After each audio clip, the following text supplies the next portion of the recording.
Good morning and good luck, and welcome back to Good Luck with Gino, episode 37. I'm your host, Gino the Ghost, and I want to welcome you to another jam-packed, action-filled episode. If you're listening on Apple Podcasts or Spotify, make sure you're subscribed. Make sure you download it to your device. I think that counts for more for me. I don't know, algorithmically. Leave a 5-star review, send it to a family member. Listen 3 to 4 times on repeat. That's all I ask of you. Just 3 to 4 times, right? If you're watching on YouTube, which you should be, and that's because today I came with it once again, as I do, just an effortless fashion icon. We got this very exclusive Bored Ape Yacht Club t-shirt on today. Something light for the seasons, just something casual. You know, at first casual glance, just looks like a white tee with a, little graphic display on it, but it's very fancy. We got the pinky ring on. We got the Cartiers today. We got the, these are the black plastic sticks. Not to be confused with something cheap. Let's get that clear. And yeah, we had a big week, guys. We had a big week. We eclipsed 100,000 followers on Instagram. This is a big deal for me. It's a milestone, yeah, sure. It's a big flashy number, whatever. But I had a goal that I wanted to hit that, and I did it. And I did it quickly. And to me, I've been very frustrated as somebody that started off as an artist, and I got to LA about 10 years ago, and I was an artist and I was an actor, and everything I was doing was very front facing. And, as I was floundering around in LA trying to figure it out, it wasn't working for me. Acting was not clicking. Being an artist was not clicking. I was not breaking through. It was very frustrating. I was broke as fuck for a very long time. And, when I pivoted to songwriting, just as a way to break into the industry, now, fortunately, I fell in love with it and found a lot of success with it. But, when you're a songwriter and a producer, you're very much in the background. And I am a vain fuck, right? And I like things to be about me. And one of the most humbling experiences with songwriting is it's not about you, right? And it was great for me in that journey because, as I've had success as a writer, I realized it really isn't about that. Like, those aren't the things that matter to me. It's about creating stories and telling those stories and communicating those stories and making great music. And that was a great part of the journey for me. And all that to say, what was frustrating for me is that despite that, I was in this social media journey. I've been a social media personality for a long time. And in that, I am very front facing. And I would have these flashes of success and I would go viral and then it would dwindle. And I would go viral and then it would dwindle. And I could not find a consistent way to get my shit out there and talk my shit. And this podcast has given me that consistency because the only way to truly break through, and this is something I've learned from just the people that have done it, and I always preach this in music, that you need to put stuff out, you need to put stuff out, you need to put stuff out. And the thing that was missing that I realized was that consistency and just consistently putting out stuff.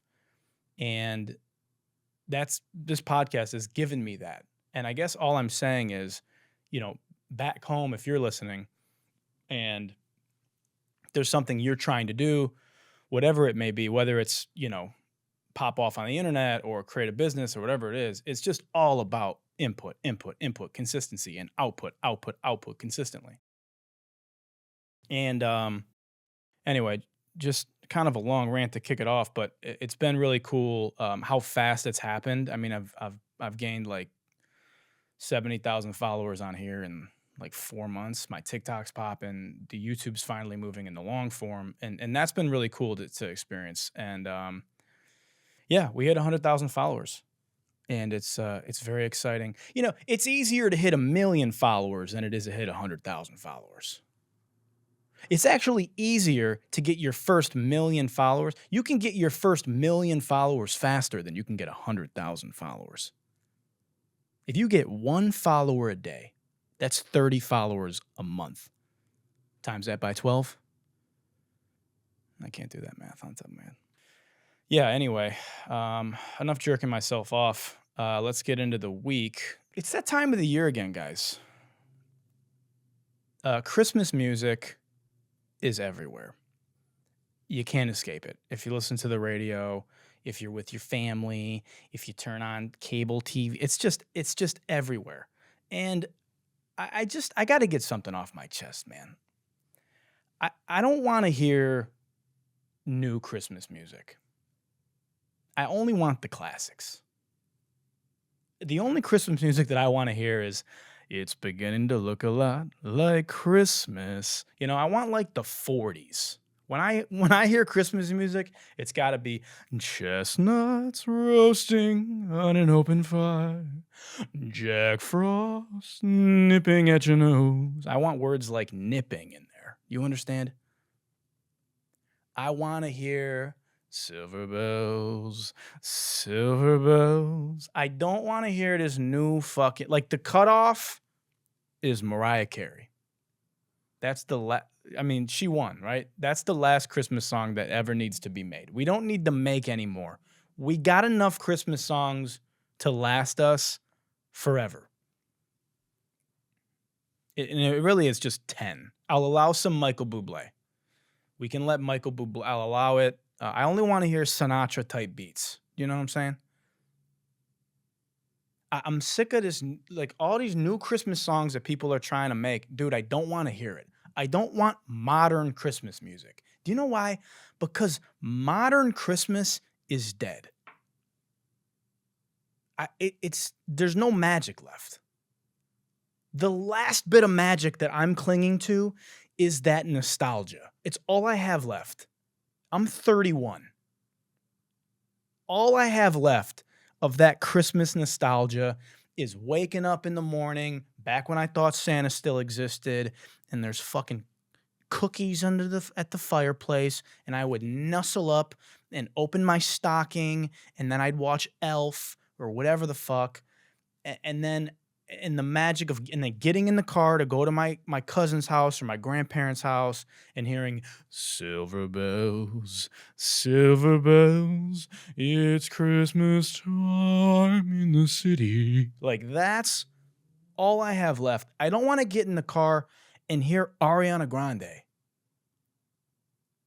I love Ariana Grande. I don't want to hear her sing a new Christmas song produced by Tommy Brown. I don't want to hear it.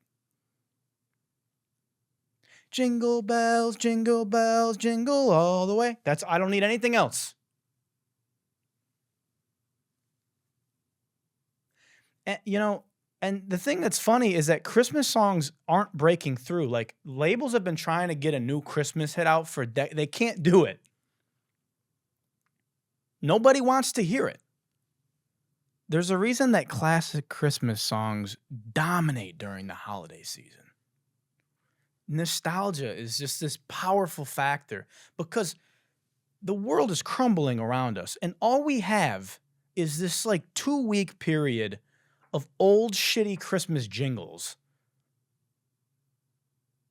to like still feel that warm, tingly family feeling of whatever the fuck is left before we go back to our mundane lives, back to the grind. Okay? I mean, granted, we're grinding the whole time anyway, before and after, and record labels refuse to give it up. It's probably very frustrating for them because they cannot break through. You know how many times I've been asked to come in and write a Christmas song by all your favorite record labels? These motherfuckers hit me every year on like November 3rd, every year. Hey, Gino, we're doing a camp for the Universal Music Christmas album. Hey, Gino, we got a redacted artist and redacted artist and redacted artist, and we're doing a compilation album. We want you to come in and write some Christmas songs.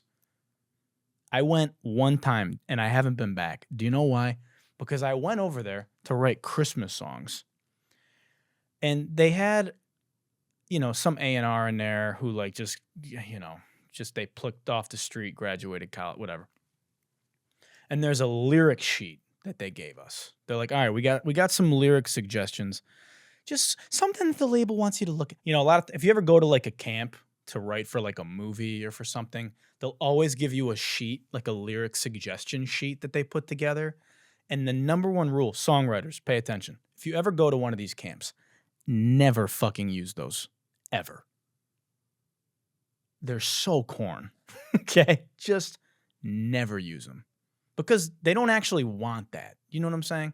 Like, I've been to like 100 Fast and the Furious writing camps, and you go there and they'll be like, oh, we have a lyric suggestion sheet here. Now, mind you, most of these are at APG, and APG actually has great A&Rs over there, and they do a great job. But they always give this fucking sheet for the movie that they want to hear. And it's always like, here are some words we'd like to suggest. Fast, car, speed, donuts, exhaust. It's like, dude, I'm not putting exhaust in a song, okay?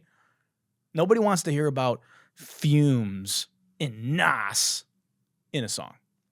So anyway, I go to this Christmas writing camp, and I get the lyric sheet, and it's like, snow, Wonderland, Santa.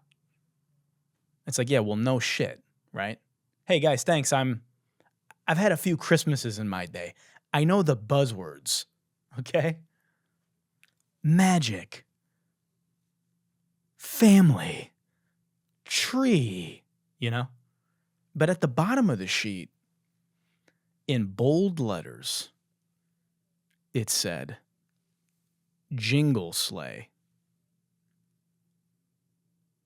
S-L-A-Y. Jingle Slay. Dude. Jingle sleigh, jingle all the way. Like, what did you want me to do with that? Jingle sleigh. Whoever wrote that needs to be fired. You should not be working in music.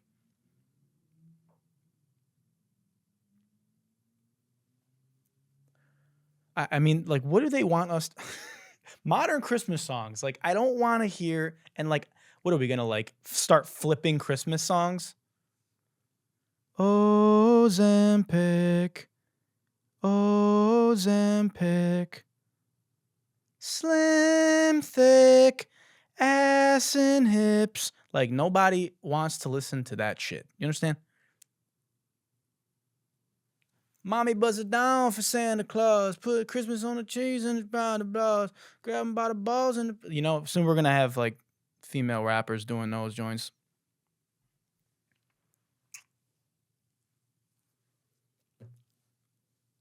Bust down a brick in a stocking. I got hoes and they all trying to clock me. Getting money, getting gifts are the options. Okay, we're done. So anyway, no more of that. I don't want to fucking hear it. Like, I just want to hear the classics, dude. Please, guys. Please, Bieber, my boy, please, no more. Okay.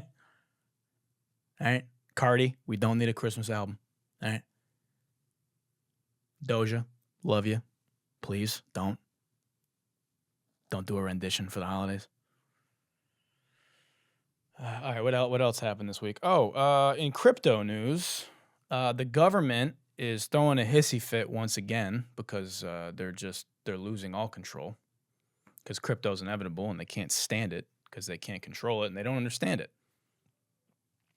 Senator Elizabeth Warren, who is 99 years old, has introduced the Digital Asset Anti-Money Laundering Act, or the DAAMA, to regulate the cryptocurrency industry. This is probably the 15th attempt of a bill like this. They've all failed. This one will also fail. I think Senator Warren in general is literally like 0-77 or something in passing bills. She literally has a worse record than the Detroit Pistons, which is nearly impossible because they're the worst sports franchise in the history of sports this season. The bill would effectively make cryptocurrency usage illegal in the United States, basically, and impose stringent privacy restrictions on crypto technology. Basically, here's the issue with all this crypto regulation that these fucking dinosaurs are trying to pass. A, it's not working. Because most people with common sense understand that it's just a technology. Cryptocurrency and blockchain is a technology.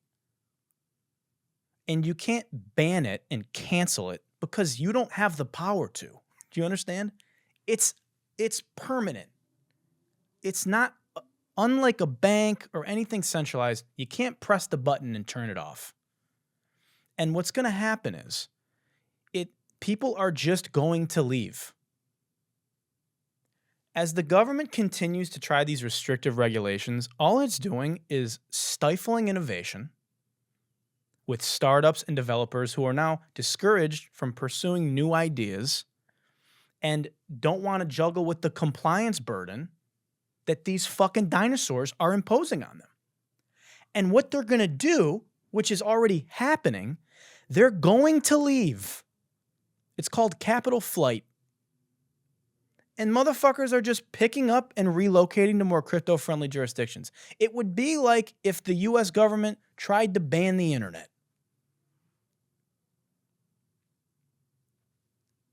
Like, Google would just leave. Amazon would have just relocated. And you wouldn't have had all the economic growth that these companies provided.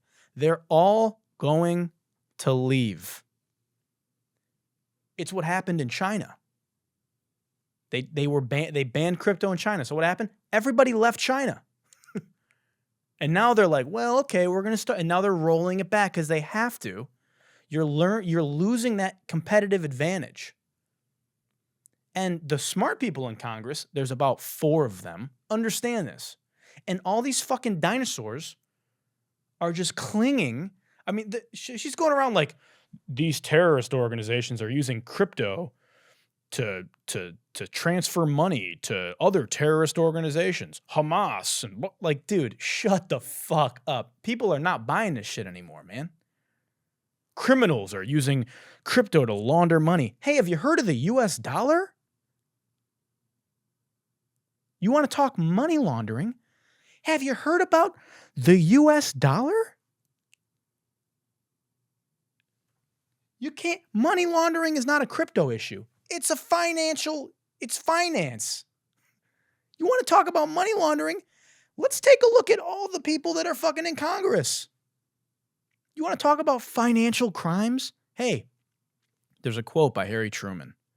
Show me a man that gets rich by being a politician, and I'll show you a crook. Let's take a look at some of these people in Congress. Let's read this.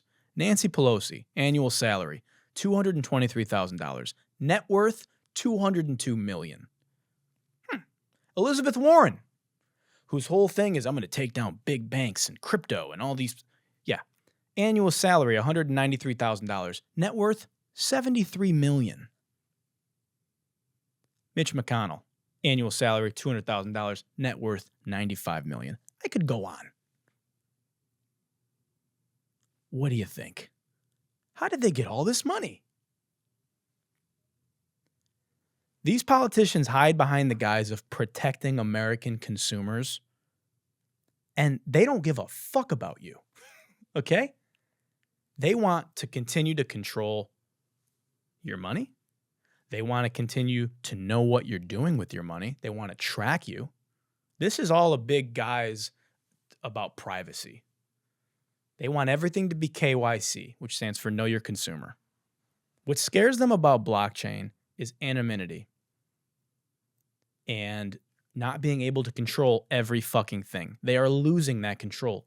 And they're not I'm telling you right now, decentralization, blockchain, it's going to completely fucking turn everything upside down. And they know that. And these dinosaurs don't know what to do about it. They don't even understand the technology.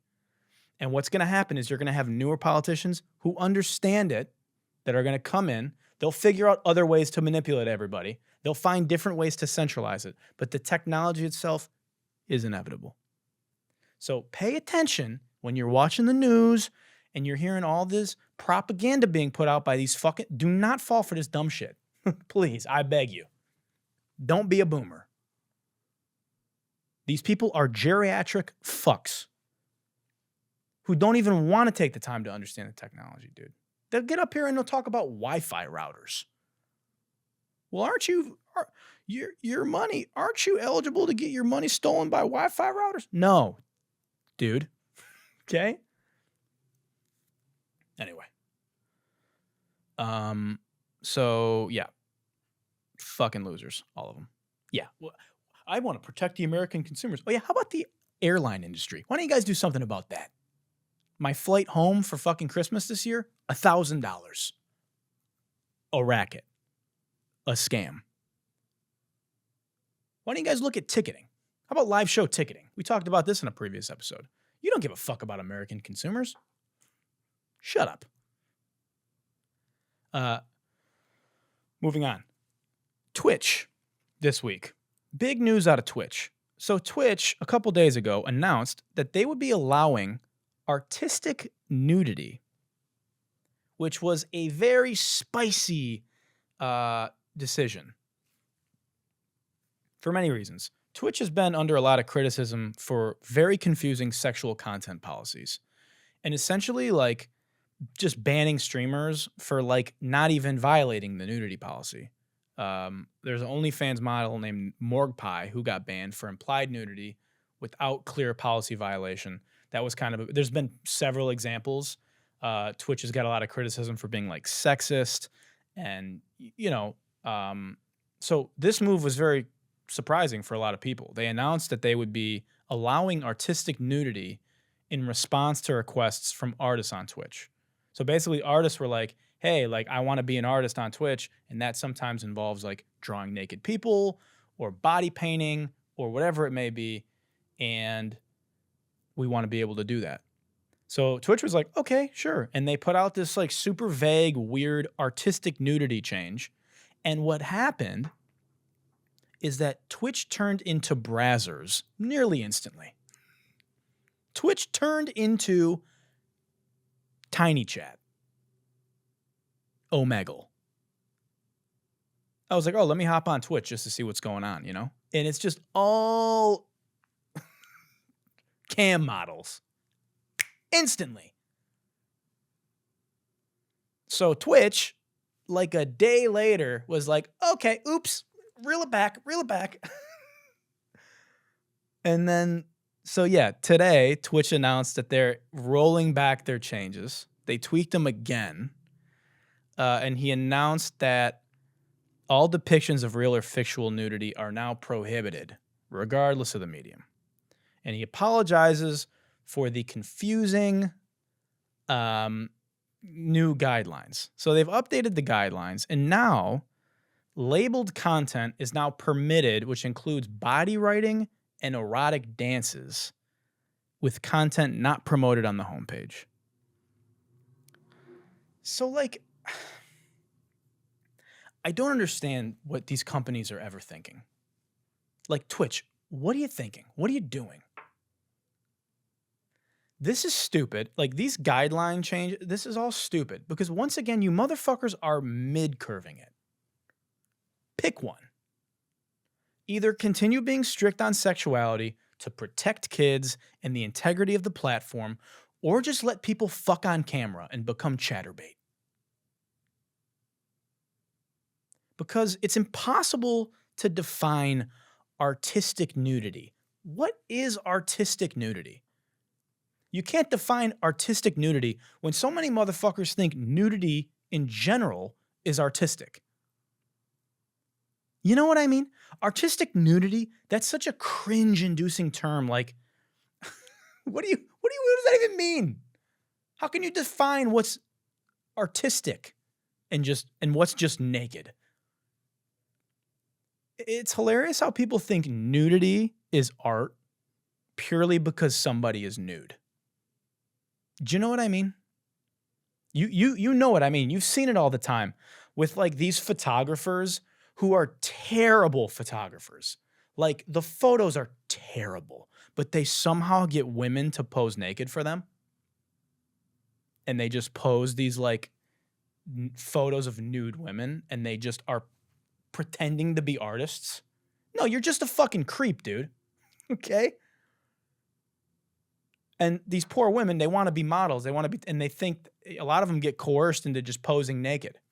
Or worse, a lot of them think it's artistic to just be naked. And let me be clear. I don't want to sound like a guy who's like, I hate when women are naked. Like, not being one of those fucking incel guys that like is angry with women being naked. I'm just pointing out, just being naked is not artistic. It's not artistic or edgy or provocateur to just take photos of naked women. If you're a shit photographer or if you're a shit artist and you paint titties and try to, like, you're a shitty artist. Not saying people that paint titties are shitty, but you can, just because you paint titties doesn't mean you're a good artist because you're being edgy. You know what I'm saying? Oh, they're going to fucking come after me for this one. Oh boy, I'm just getting my fingers ready to combat in the comment section. I see it all the time in music. You know, you see it with artists who think like, well, I know how I'll spice up my career. I'll just shake some ass. You know? And it's ruined a lot of careers because if it's not authentic to your brand to be shaking ass, you've pigeonholed your career. You've kind of fucked your career. So, and like, you know, I just think that like we need to stop this whole thing where nudity is like so taboo that anytime someone does something artistically nude, that it's just art. We need to start calling nude art shitty art if it's shitty art. And we need to stop giving people a pass. Every time I see a woman share a drawing of someone like fingering a brain and being like, I'm a sapiosexual. Do you know what I'm saying? It's like the like graphic of the girl like licking the brain, like licking the brain, and it's like the mind is the biggest turn on. Like, shut the fuck up, okay? You know what I'm saying? Or like a drawing of someone like tonguing down a peach or like fingering a fucking, you know, fingering a grapefruit with like the juice falling out of it. Or like grasping a phallic shaped fruit. That's not art. Get the fuck out of here. You know what I'm saying? Oh man, I'm gonna have to edit this one down. Let me take a sip of water. Coconut water. God damn it, I'm just now fucking starting to pop off. I'm gonna get myself canceled. I haven't even got started yet. Speaking of nudity and OnlyFans, let's we got an update on the Rubi Rose OnlyFans stalker. Turns out it was all fake. Let's roll the clip. Didn't purchase none of her OnlyFans content. Rubi Rose. Yeah. Okay. So this was all a hoax? I got in the situation where I just went and took a picture with Rubi Rose, right? Like, okay. I got paid for it. I didn't know exactly what it was for. You know, I think it was like a promo thing or something or whatever the fuck it was, you know? And I met up with her. I take this picture. Next day, I'm like the fucking OnlyFans top spender. I knew there was like some kind of thing where there was like, had to do with the OnlyFans top spender shit, but I didn't know what the fuck was going on.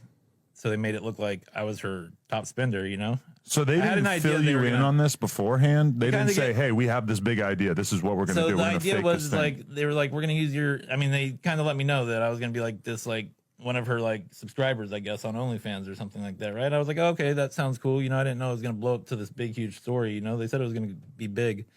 So the $60,000 number was fake? It's a real account, but it's not me. Okay. First of all, I'm trying so hard not to make fun of the lisp. Oh, I'm trying so hard. I don't know if I'm going to be able to do it. Let me try. Let me try not to. First, I'll make fun of the outfit.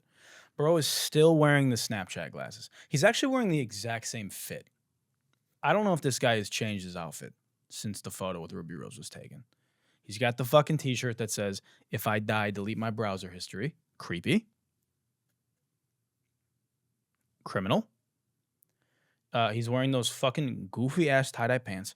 But let's talk about what's going on. So he's saying it was all a hoax. He got paid to do it. Now, here's something you don't know, is that I have known this for a while now. When I posted the first video that went viral when I was making fun of this guy, a close associate of mine informed me that it was all fake. So I got some inside scoop here. I got some tea. Now, he's not giving the full story. Basically, the OnlyFans agency paid him to pose for that photo. This motherfucker knew damn well what he was posing for, and he got paid for it. This popped off. He liked the attention at first.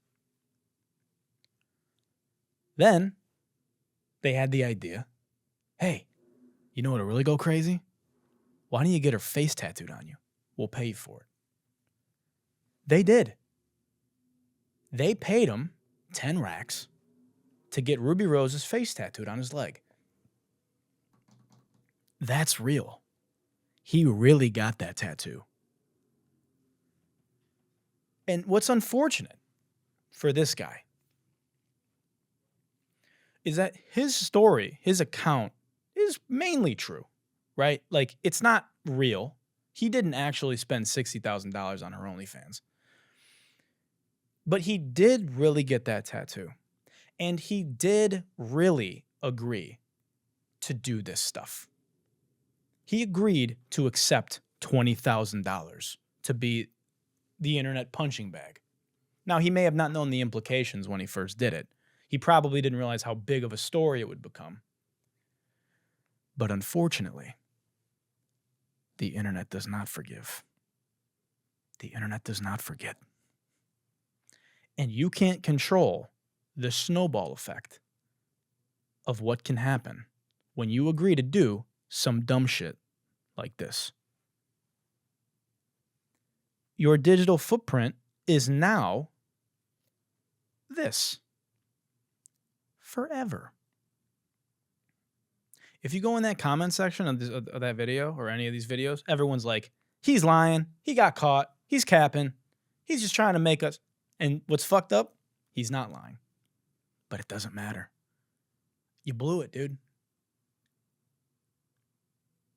You blew it. You got paid $20,000 and now everybody thinks you're a fucking weirdo forever because you are one.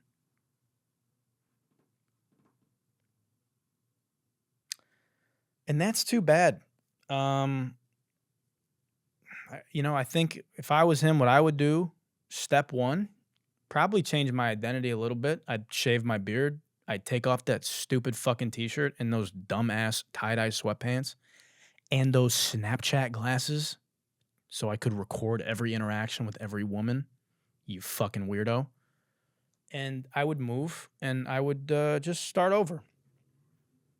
Witness protection program style. You blew it, dude. Oops. You know who the winner in all this is? Rubi Rose, obviously. Because this story, I mean, so many people went to her OnlyFans and was just paying her. She made so much goddamn money off this. It's hilarious. You know who else is a winner in this? Me. Because the content's hilarious, dude. You can't write this shit, man. It's just delivered to me on a silver platter every week. Incredible. Delicious. So thanks, buddy. Thanks, Brandon Weird OF guy, for the fucking content gold. Now go slither away for the rest of time, yeah? Thanks. All right. Our main story, it's not really like a full-blown story. It's just a crazy clip that I saw and a new thing that's coming out that I need to put in front of you, that I need to put on your radar.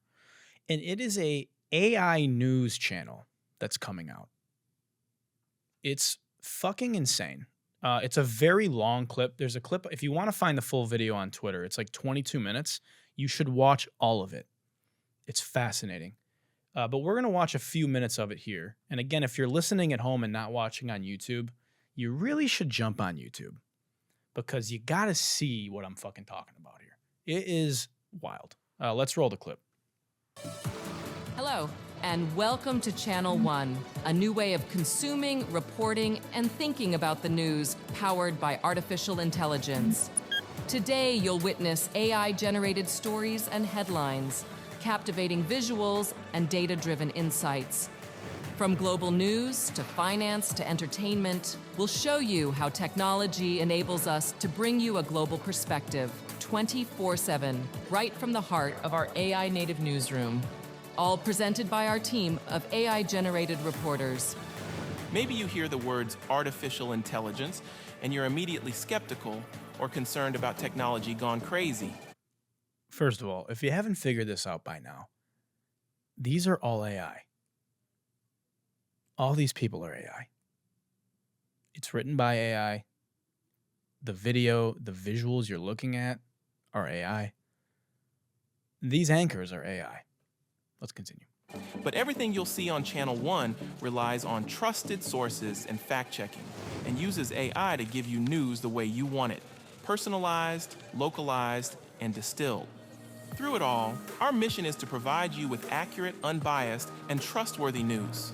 Technology may be the tool, but journalism's core values of integrity and accountability are at the heart of everything we do. Today, we're going to show off some of the technology we're using to build Channel One. We'll show you how AI powers and empowers our newsroom to deliver journalism that's fast, trustworthy, and accurate. Let's start with our reporters.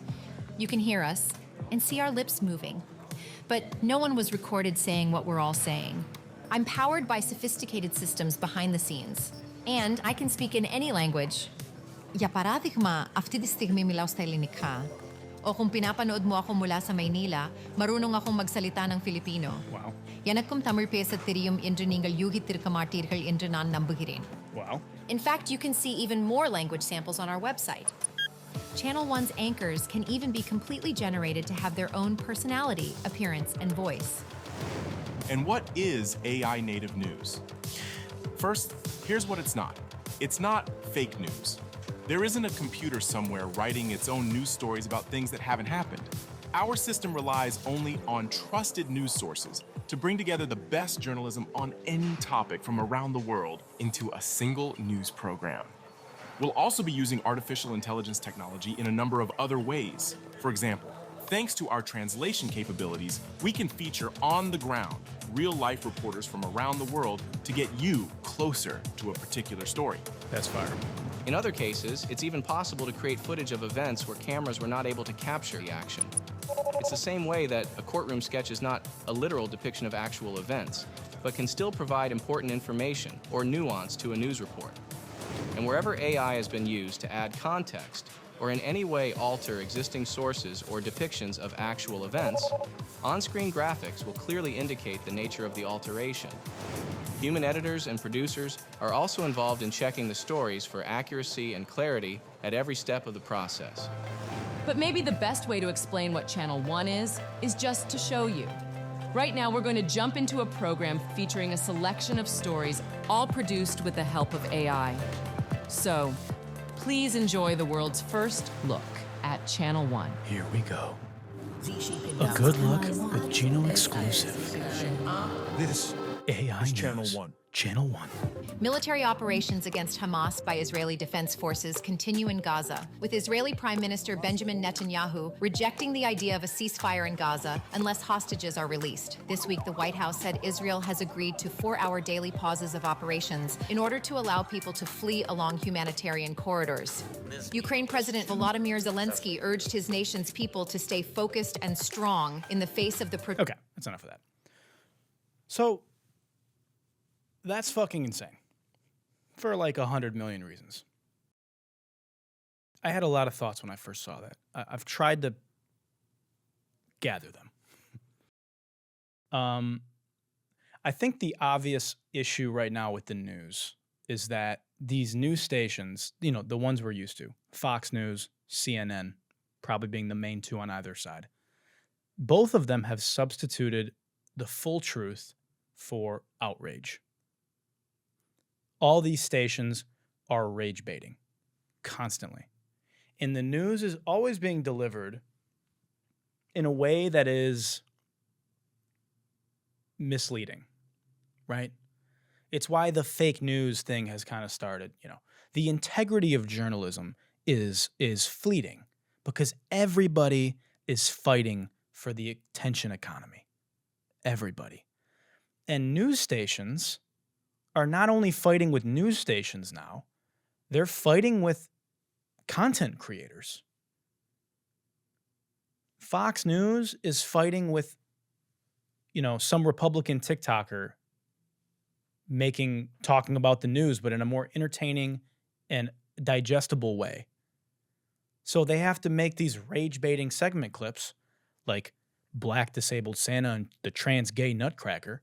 They have to do shit like that to fight for your attention.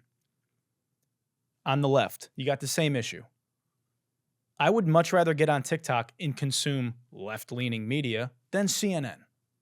It's boring. I can't even trust its journalistic integrity anyway.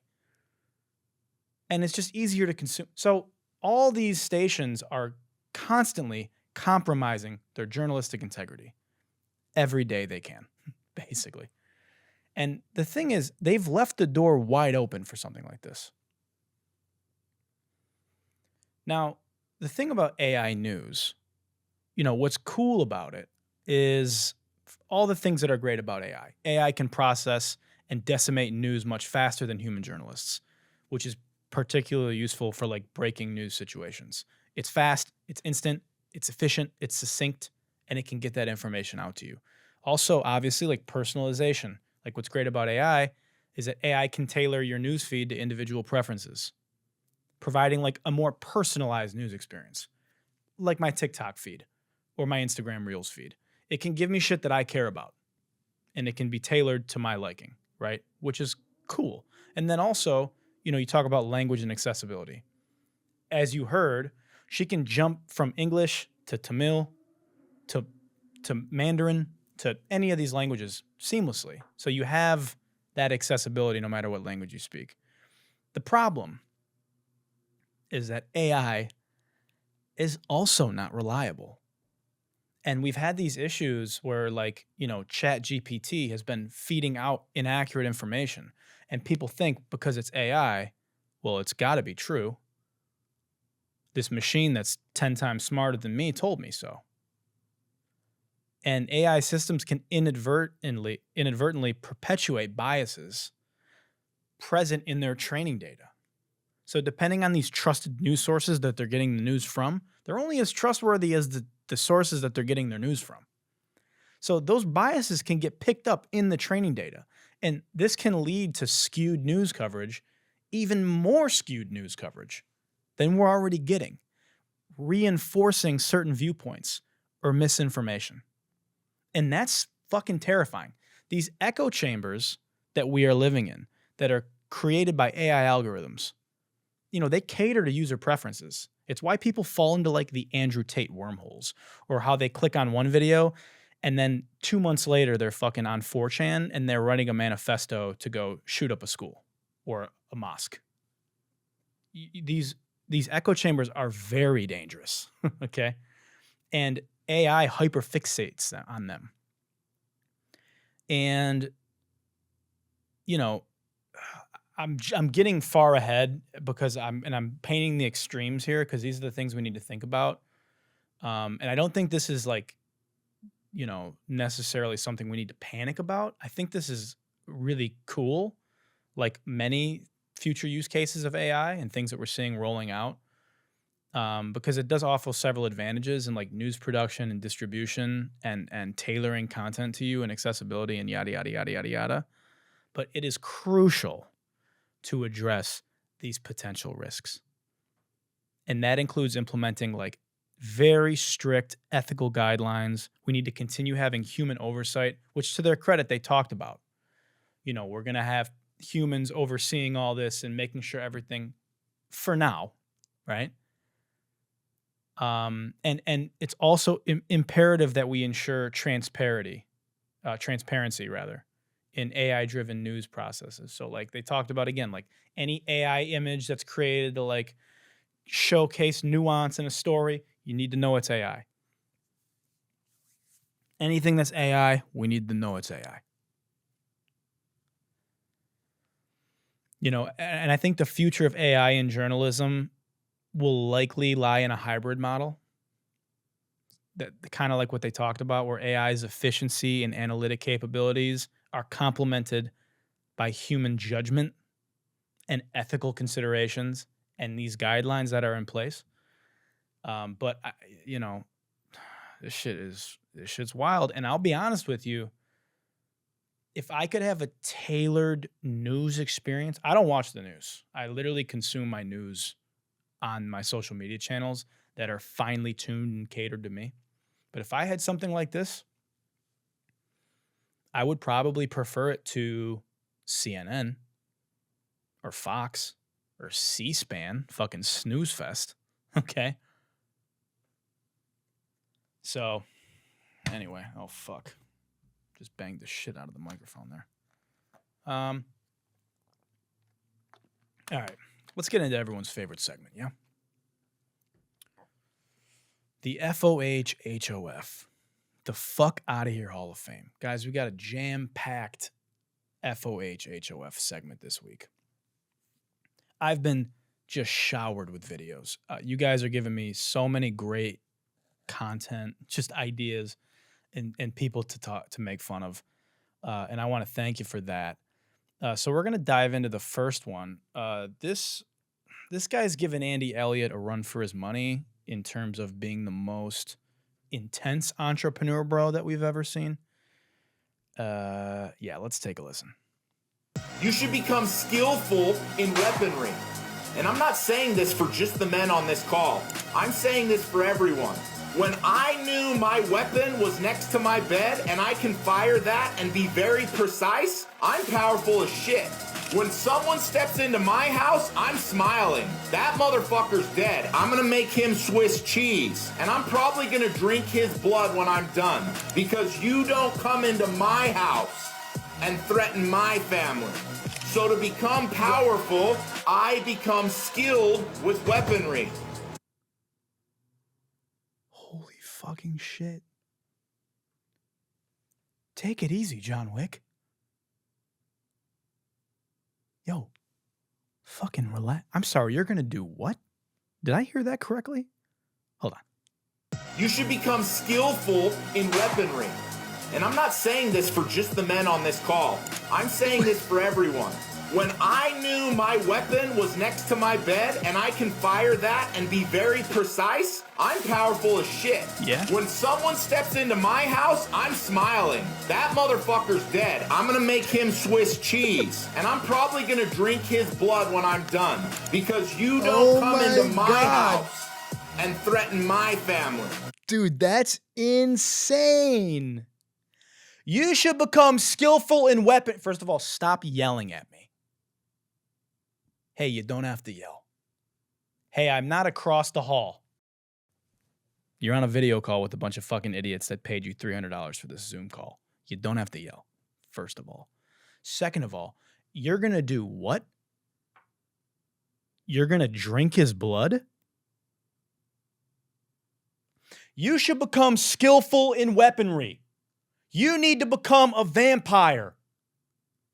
You need to shoot him in the chest, and you need to become Edward Cullen from Twilight. I'm powerful as shit, dude.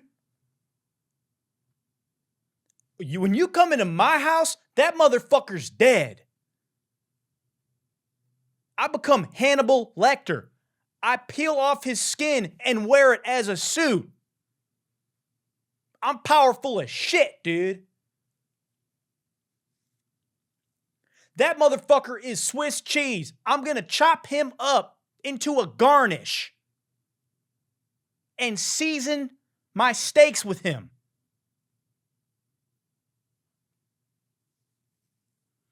I'm going to put him in the air fryer so his skin is crispy and drink his blood in my Vitamix with all the nutrients.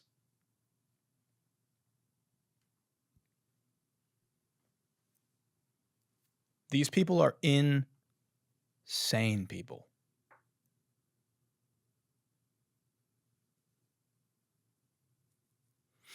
Fucking relax, dude. You should become skillful. What's this music? Also, these motherfuckers pick the worst music. What is this AI created fucking Imagine Dragons infused action movie music? You should become skillful in weaponry. And I'm not saying this for just the men on this call. I'm saying this for everyone. When I knew my weapon... Dude, fucking dorks, dude. Guy's dick is this big. Dude's dick is this big. I have no facts to back that up. Got a micro penis, for sure. I don't make the rules, man, but that it is what it is. What are you overcompensating for? Why are you dreaming up a scenario of someone breaking into your house and fucking taking your family? What is this? This is like an Andy Elliott fucking fantasy erotic scenario. If somebody kidnaps your family, why somebody got to kidnap your family? Why somebody got to come into your house and rob you? What, somebody got to come into your fucking house and steal all your XXS SS t-shirts out of your fucking closet, dude? All right, here's another funny video. This is the complete opposite end of the spectrum. This is the opposite entrepreneur, bro, is that guy. This is the yin to that guy's yang. I'm going to tell you something that the TV, your mother, your father, your uncles, your aunts, the politicians, your pastor, no one has ever told you. Life is easy. Life is joyful. All the money in the world you want, it just shows up. A loving relationship you've been looking for, it just comes. Those extra 10 or 15 pounds or that illness you've been looking to shake, it's gone. Because that's how powerful you really are. And that is contradictory to everything that you've ever known about life. And that, my friends, is called the system. And the journey of your life is to find your way out of that system and back into your heart. Thanks, Hallmark John Leguizamo. Oh, it's that easy, huh? Life is easy. What's up with these guys and just manifesting sickness away? That horrible, crippling, life-debilitating disease that you have, it's gone. That was a terrible snap. It's gone. No, it's not. No, it's not. You still have paralysis. You still have arthritis in your knee. You can't just... I'm going to tell you something that the TV, your mother, your father, your uncles, your aunts, the politicians, your pastor, no one has ever told you. Life is easy. Life is joyful. All the money in the world you want, it just shows up. No, it doesn't. A loving relationship you've been looking for, it just comes. No, it doesn't. Those extra 10 or 15 pounds or that illness you've been looking to shake, it's gone. No, it's not. Because you can't just manifest no longer being a chub scout. Okay? You can't just skinny. You can't just six pack. It doesn't work like that, dude.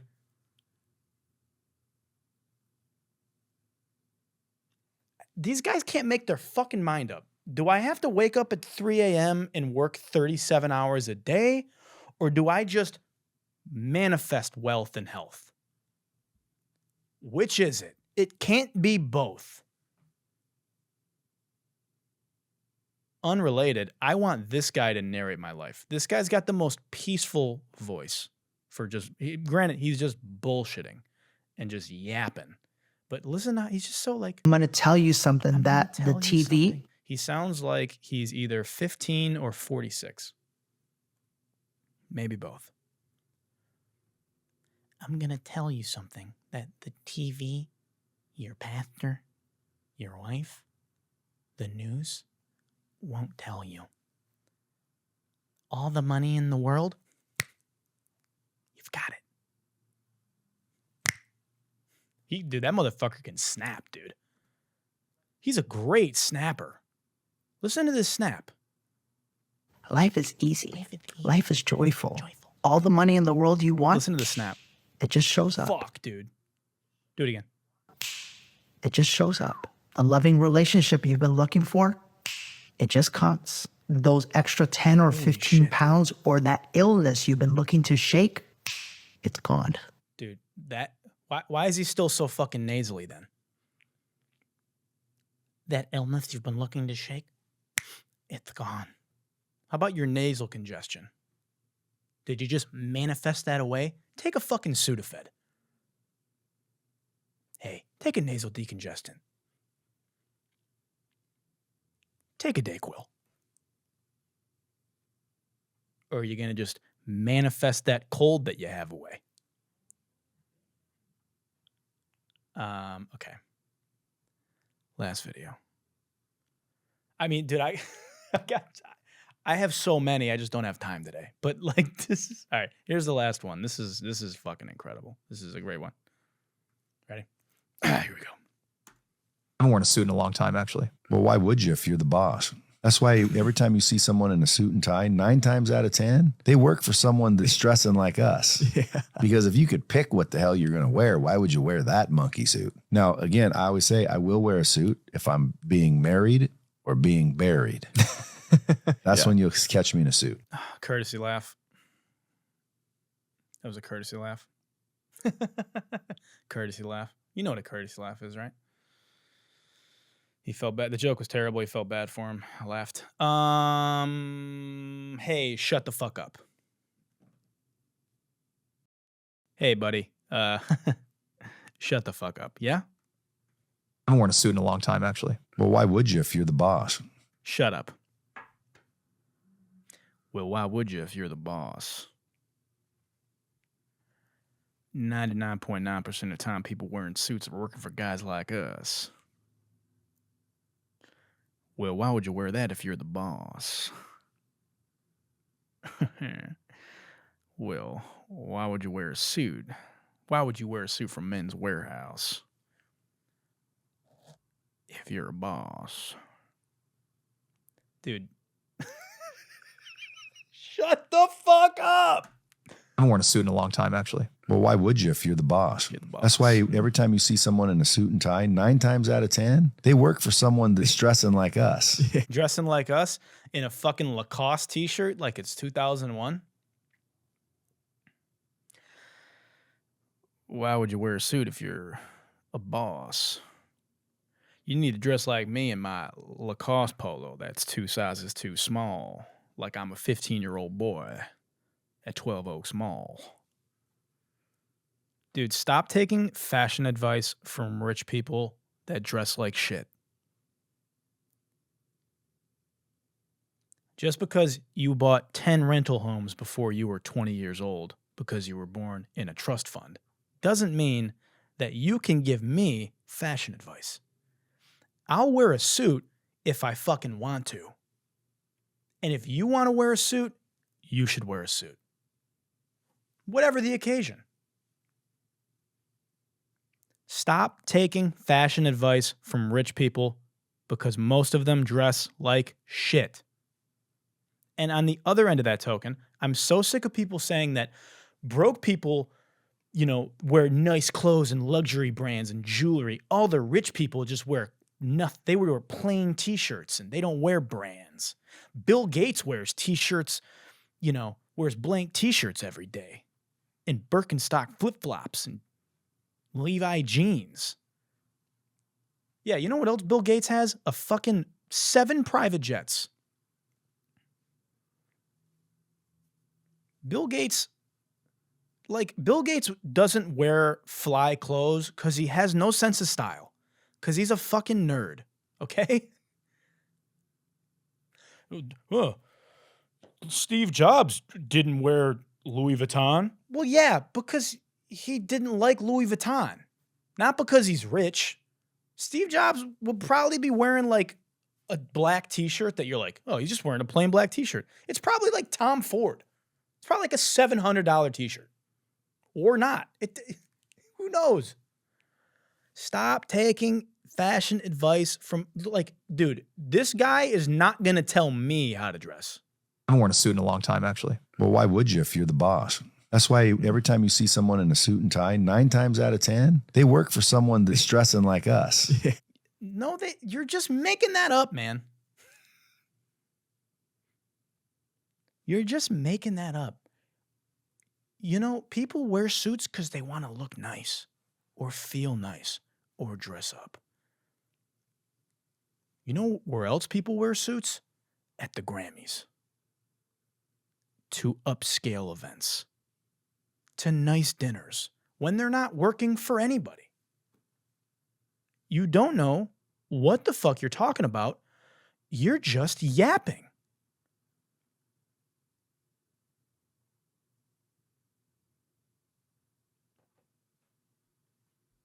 What a fucking dork, dude. Because if you could pick what the hell you're going to wear, why would you wear that monkey suit? Why would you wear that monkey suit? Why would you wear that Lacoste black t-shirt? I cannot get over that. This guy looks like fuck, I'm totally blanking. Who does he look like? David Beckham. He looks like David Beckham. And he sounds like entrepreneur bro Matthew McConaughey. Why the hell would you wear that? Why would you wear that monkey suit?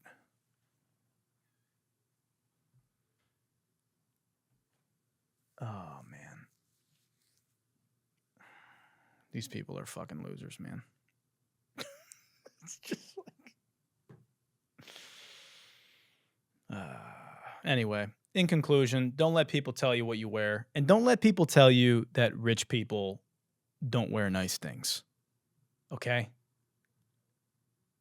The point of being rich is to just wear and buy whatever you like. If you want to buy nice things, you buy nice things. In general, you should buy things that make you happy. That's the best financial advice I could ever give anybody. It's not great financial advice, but it's the best financial advice I can give you. If you like wearing nice things because they make you feel good and they make you feel like you can go out and be a better person, be more confident in yourself, then do that. Because if you're more confident in yourself, you're going to do a better job at whatever you're doing in life. I'm telling you, first big check I got the Cardis, I got a chain, I got a pinky ring, I got a watch, because it made me happy. And it made me more confident in what I do for a living. Now, was it the best investment? I don't know. I did buy this watch for about 10 grand. Now it's worth about 22 grand. Most of the glasses I've bought have appreciated in value because they're rare luxury items. All my jewelry is gold for the most part, or diamonds. The diamonds don't appreciate, but all the gold does. But more importantly than that bullshit, I just like it. And I know a lot of rich people who have a lot of fucking money, way more money than me, and they buy nice things, and they dress in fancy clothes and nice clothes, and they wear suits, and they wear fucking luxury brands, and they buy jewelry, and they buy watches, and they buy shit because it makes them happy, and they just buy it, and they like it. And really, really wealthy people like Warren Buffett and Bill Gates, they might not wear all that shit around, but I guarantee you they have nice things. And Warren Buffett doesn't walk around in like nice clothes, probably because he just can't dress or doesn't give a fuck about it. Not everybody cares about fashion. Does that make sense? I'm on one today. All right, that's going to do it for today's episode. I'm exhausted. I got to go watch the Lions hopefully beat the Denver Broncos. We're not going to talk about last week. The Lions play the Broncos in about 2 hours. I got to get back and mentally prepare myself for another roller coaster. I want to thank you for listening to Good Luck this week. If you're listening on Apple Podcasts or Spotify, here's what I need you to do. 1, like, comment, subscribe, share. Those are 4 things. If you're watching on YouTube, which you should be, make sure you like, make sure you comment, and most importantly, goddammit, you make sure you're subscribed to this channel. Okay? Good? Good. And until next week, as the world continues to crumble at our feet, good night and good luck. Good night and good luck.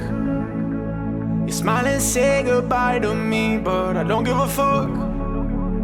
You hop in the Uber, off to your future. Good night and good luck. You try to play your cards with me, but I'm calling your bluff, 'cause it wasn't enough.